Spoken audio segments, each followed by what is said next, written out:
Hey everybody, welcome inside the sit down. Ryan Mayer now having the pleasure to be joined by the Vice President of Original Programming for CBS Sports, Emilie Deutsch. Emilie, thank you so much for taking some time. I know it's a busy time of the year for you, so thank you for taking a few moments to stop by today. Of course, Ryan. I'm so happy to be here. This is great. Well, so we have a new season of Four Sides of the Story coming out here starting on Tuesday, December 15th, with 3 episodes that we're going to run talking about some of the most iconic moments in women's sports history. Annika Sorenstam playing at Colonial in 2003, Lisa Leslie with the first dunk in a WNBA game, and of course the iconic photo of Brandi Chastain after the World Cup winning goal in 1999. So just take me through what was the decision-making process to focus on these 3 particular moments. So we wanted there are 3 iconic moments in sports. There are 3 different sports, which is something else that we try to do. We try to mix it up a little bit. And in all 3, you see a sort of defiance in the women, that women can compete, they can excite their fans, they can inspire just like the men. And in addition to that, all 3 of those moments continue to resonate. And even after so many years, they've had a lasting impact on sports, on the sporting landscape, on young girls who watched those sports and went on to become athletes themselves. So that's the reason.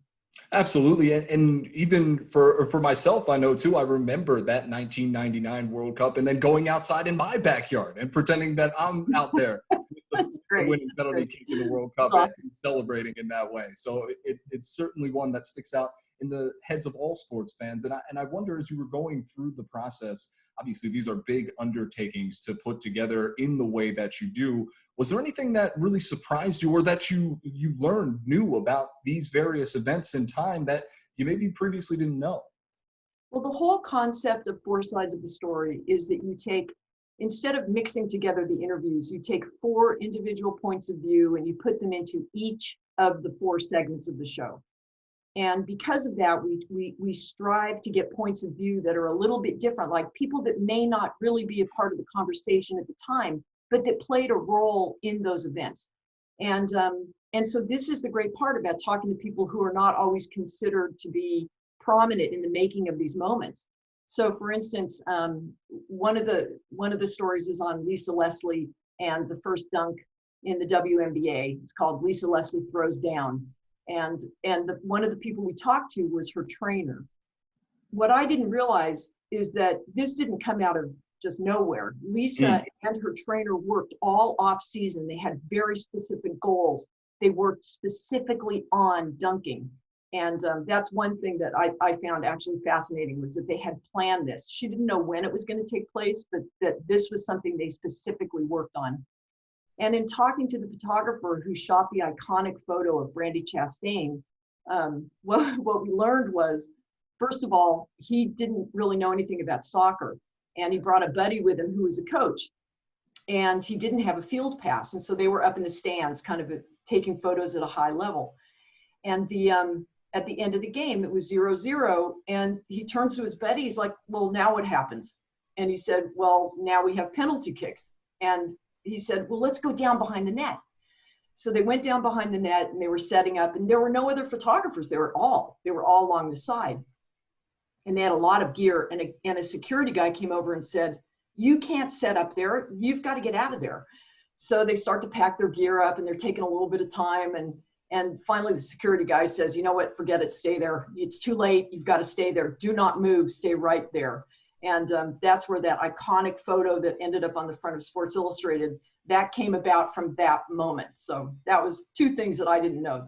Well, and that's awesome, and really speaks to your point about talking to some of these people that maybe we normally don't hear from that are involved in these moments, because that's something that you would have never thought of, right? Normally when we have these big sporting events, there are photographers everywhere. There's photographers down on field level. So we're used to getting that sort of in-depth look of the playing field. So to hear that type of story is really cool, and I think really shows what this series is going to bring to sports fans here over the next several weeks. And it's part of a larger commitment really from CBS Sports and the network to telling women's stories and focusing on women's sports. We saw the NWSL come to the network over the course of the summer.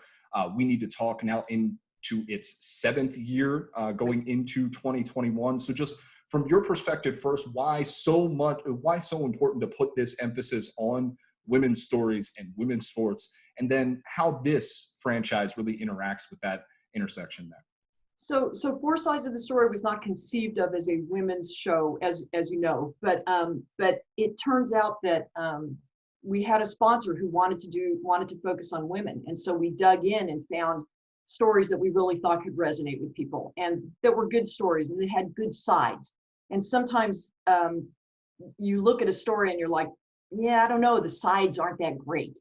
And what you're hoping for in the sides is somebody who can bring anecdotes and stories that may not have been heard before. And maybe one of the sides is someone with a little pizzazz. In the Lisa Leslie show, we have Candace Parker, who was the next woman to dunk and what Lisa's dunk meant to her. And we have Michael Cooper, who used to play for the Lakers, yep, and was Lisa's coach when she played at the Sparks. So in any event, but the overall commitment to women's sports, like you mentioned, the NWSL, we have the WNBA, and then of course we have the first ever all-female sports talk show, We Need to Talk. And it's just, these voices are voices that are just as interesting to be heard. And if I can just digress for 1 second, we started We Need to Talk, which is also a show that I oversee. We started We Need to Talk right after the Ray Rice situation, the Ray Rice controversy. And the timing was just completely coincidental. But I remember driving into work and hearing on the radio the men saying, well, I asked my wife about this, or I asked my daughter about this, and I wanted their point of view. And it was so obvious that a female point of view when it came to matters of sport was just as important as a male point of view. So We Need to Talk does not focus on women's sports particularly, although we do cover it in the show, but it focuses primarily, it gives women an opportunity to talk about something they love, which is sports. Absolutely. Yeah. And that's been something that has been so interesting and awesome for me to get perspective on watching the show and watching it evolve over the years. I know I spoke with Amanda Balionis a little bit earlier in this year as we were leading into the PGA Championship, just about her perspective on the show and what it's brought to her being able to interact with some of the panelists. So it's been really cool to see those perspectives and their analysis of the daily goings on within sports, and also telling those stories like one of Michelle Wie from a little bit earlier this year. So as we continue to look at these Four Sides of the Story episodes, I just wonder, you talked a little bit about getting those different perspectives with the stories you're trying to tell here. What is that balance that you're really going for when you're looking for those people to weigh in on these moments that, as we've talked about, are iconic in the sports fandom? Well, like I said before, we want a point of view that hasn't been heard before necessarily. And then we want a point of view that's going to draw that's going to get some good promotion, which is typically like a celebrity point of view. But the hard part about doing these shows is that what we don't want is just a description of the events, because anybody can describe the events. So what we're looking for are the feelings and the experience of being a part of that event that only this particular person can talk about. Only this person has that story. Only this person has that feeling. And so you need to find four sides that really have different points of view. And that's probably the driving reason, the driving force behind who we end up choosing to be the sides. Yeah, and I think that can be really difficult in these particular types of documentary style of stories that we're telling here about sports, because so many times there is that urge to recap, like, okay, here's how everything went down. This is exactly what I was thinking at this point, but getting those, as you mentioned, the preparation for it from the trainer, they're doing this for an entire off season leading into that dunk is really another nugget that is really cool to add to the story. So just overall with the franchise, we've talked about it a bunch. I guess, what was the first inspiration to getting into Four Sides of the Story and doing it in this particular way? So I know exactly the moment when we came up with this idea. I was sitting in the office of the SVP of programming, Dan Weinberg, And we both wanted to, we had a little budget left, and we wanted to launch a new series, a documentary series. And we have a couple of, we do a Black History Month documentary every year. And we have an interview show called One to One.